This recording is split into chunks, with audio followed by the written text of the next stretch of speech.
بسم اللہ الرحمن الرحیم۔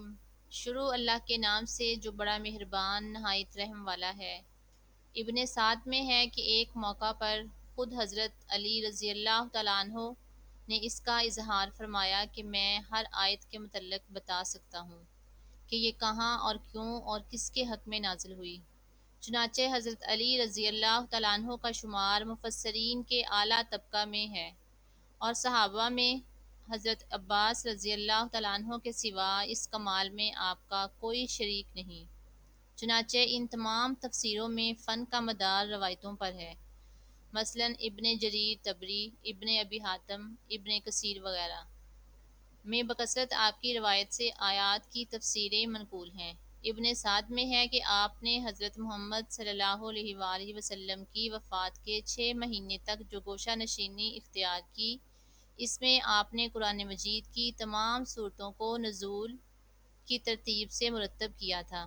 ابن ندیم نے کتاب الفہرست میں صورتوں کی اس ترتیب کو نقل کیا ہے۔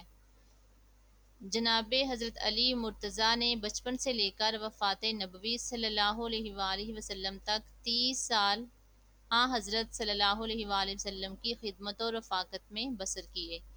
اس لیے آپ اسلام کے احکام و فرائض اور ارشادات نبوی صلی اللہ علیہ وآلہ وسلم کے بہت بڑے عالم تھے۔ پھر تمام اکابر صحابہ میں وفات نبوی صلی اللہ علیہ وآلہ وسلم کے بعد سب سے زیادہ آپ نے عمر پائی۔ حضور صلی اللہ علیہ وآلہ وسلم کے بعد تقریباً 30 برس تک ارشادات و افادات کی مسند پر جلوہ گر رہے۔ مشکل سے مشکل اور پیچیدہ مسائل کی تہ تک آپ کی نقطہ رس نگاہ آسانی سے پہنچ جاتی تھی۔ یمن میں آپ نے 2 عجیب و غریب مقدمات کا فیصلہ کیا۔ یمن نیا نیا مسلمان ہوا تھا، پرانی باتیں بھی تازہ تھیں۔ ایک دفعہ ایک عورت نومولود بچے کو لے کر ہمراہ 3 مردوں کے حضرت علی مرتضیٰ کی بارگاہ میں پیش ہوئیں۔ ان تینوں مردوں کا یہ دعویٰ تھا کہ عورت کے ہاتھ میں جو بچہ ہے وہ میرا ہے۔ حضرت علی رضی اللہ تعالیٰ عنہ نے اس عورت سے فرمایا کہ کیا تم بتا سکتی ہو کہ یہ بچہ کس کا ہے؟ اس عورت نے کہا، یا علی رضی اللہ تعالیٰ عنہ، میں کس طرح سے بتا سکتی ہوں؟ میں یہ اقرار کرتی ہوں کہ میں نے ان تینوں مردوں کے ساتھ ہم بستری کی ہے۔ مجھے نہیں پتا کہ یہ کس کا حمل ٹھہرا تھا، یہ بچہ کس کا ہے۔ میں آپ رضی اللہ تعالیٰ عنہ سے عرض کرتی ہوں کہ آپ رضی اللہ تعالیٰ عنہ مجھے میری اس غلطی کو معاف فرما دیں۔ پاس بیٹھے سب لوگ سکتے میں آ گئے اور کہنے لگے کہ آج تو علی رضی اللہ تعالیٰ عنہ بھی فیصلہ نہ کر پائیں گے۔ پھر حضرت علی رضی اللہ تعالیٰ عنہ نے پوچھا، تم تینوں میں سے اس عورت کا شوہر کون ہے؟ ان تینوں مردوں میں سے ایک مرد نے ہاتھ کھڑا کیا تو آپ رضی اللہ تعالیٰ عنہ سے عرض کیا، نہیں حضور، میں اپنی بیوی کی بدکاری دیکھ کر کبھی بھی یقین سے نہیں کہہ سکتا کہ یہ بچہ میرا ہے یا پھر کسی اور کا ہے۔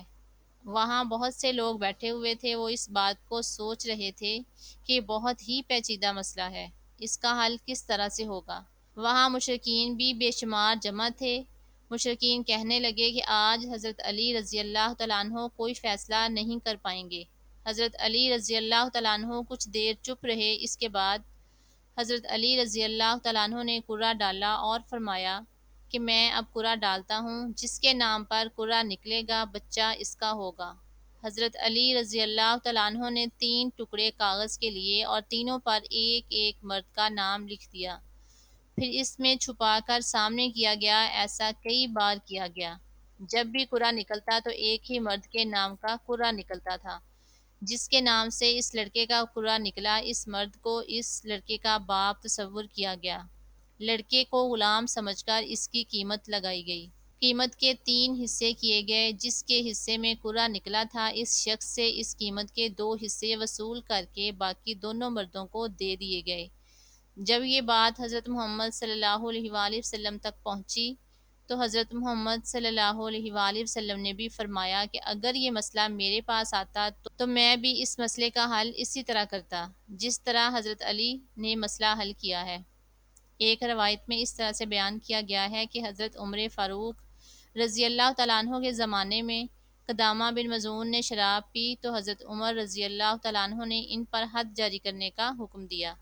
قدامہ نے کہا مجھ پر کوئی حد نہیں ہے، کیونکہ اللہ تعالیٰ کا فرمان ہے کہ ایمان لانے والوں اور عمل صالح کرنے والوں پر کوئی حرج نہیں ہے جو کچھ انہوں نے کھایا پیا ہو۔ میں مہاجرین اولین اور مجاہدین بدر میں سے ہوں۔ حضرت عمر رضی اللہ تعالیٰ عنہ نے فرمایا کہ تم نے درست کہا ہے، اس لیے قدامہ کو بغیر کسی سزا کے رہا کر دیا گیا، اس پر کوئی حد جاری نہ کی گئی۔ یہ بات جب حضرت علی رضی اللہ تعالیٰ عنہ کو پتہ چلی تو وہ حضرت عمر رضی اللہ تعالیٰ عنہ کے پاس آئے۔ حضرت علی رضی اللہ تعالیٰ عنہ نے حضرت عمر رضی اللہ تعالیٰ عنہ کو کہا کہ قدامہ پر کوئی حد کیوں جاری نہیں کی گئی، قدامہ کو رہا کیوں کیا؟ حضرت عمر رضی اللہ تعالیٰ عنہ نے سارا ماجرا سنایا۔ حضرت علی رضی اللہ تعالیٰ عنہ نے کہا قدامہ اس آیت کا اہل نہیں ہے، اور قدامہ جو حرام کی راہ پر چل کر اور حرام کا مرتکب ہوا ہے، اس بات میں تو شک نہیں کہ یہ شخص خدا اور رسول پر ایمان لایا اور نیک کام بھی کیے، البتہ یہ لوگ خدا کی حرام کردہ چیزوں کو حلال نہیں کر سکتے، پس قدامہ کو جو الفاظ کہہ چکا ہے اس کی توبہ کرنی چاہیے۔ حضرت علی رضی اللہ تعالیٰ عنہ نے فرمایا کہ اگر یہ قدامہ توبہ کرتا ہے تو اس پر حد جاری کی جائے، اگر قدامہ توبہ نہ کرے تو اس کو قتل کر دیا جائے، کیونکہ وہ اسلام سے خارج ہو گیا ہے۔ حضرت عمر رضی اللہ تعالیٰ عنہ سمجھ گئے تھے کہ قدامہ کو چھوڑ کر غلطی کی ہے۔ حضرت عمر رضی اللہ تعالیٰ عنہ نے قدامہ کو دوبارہ طلب کر لیا اور قدامہ کو کہا کہ تم توبہ کرو۔ قدامہ یہ بات اچھے طریقے سے سمجھ گیا تھا کہ میرے بارے میں شرعی سزا کیا ہے۔ قدامہ نے توبہ کی تو اس کی قتل کی سزا تو معاف ہو گئی، تو اب قدامہ پر حد کا مسئلہ باقی تھا۔ حضرت عمر رضی اللہ تعالیٰ عنہ نے حضرت علی رضی اللہ تعالیٰ عنہ سے پوچھا کہ آپ مشورہ دیں کہ قدامہ پر کس طرح حد جاری کرنی چاہیے۔ حضرت علی رضی اللہ تعالیٰ عنہ نے فرمایا کہ قدامہ کو 80 کوڑے مارے جائیں، کیونکہ جو بھی شرابی نشہ کرتا ہے تو وہ مست ہو کر بہکی بہکی باتیں کرنا شروع کر دیتا ہے۔ حضرت علی رضی اللہ تعالیٰ عنہ کے کہنے پر قدامہ کو 80 کوڑے مارے گئے۔